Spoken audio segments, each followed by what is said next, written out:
ఒకప్పుడు నెల్లూరు జిల్లా ప్రాంతం నుంచి రంగారాయుడు గారిని ఒక ఆయన భద్రాచలం వచ్చారు. ఆయనకి కోరిక, భద్రాచలంలో ఉత్సవమూర్తికి కళ్యాణం చేసేటప్పుడు వైరముడి అంటే అది ఇలా ఉంటుంది, ఆ వైరముడి చేయించాలి కిరీటం అని. ఎలా? పాపం ఆయన దగ్గర డబ్బు లేదు, వైరముడి చేయించాలని కోరిక.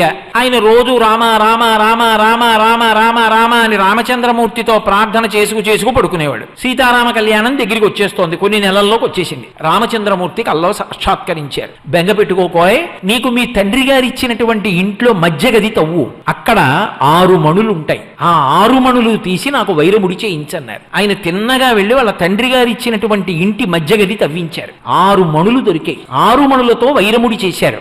కంసాలులు అన్నారు, ఆ మధ్యలో ఒక్క మరకతమణి వేస్తే అందం వస్తుంది, ఆ మరకతమణి లేకపోతే ఇది పిడితే అందం రాదు అన్నారు. ఎక్కడొస్తుంది మరకతమణి?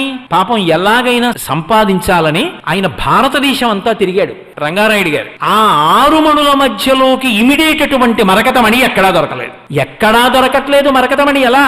ఆయన బెంగపెట్టుకున్నాడు.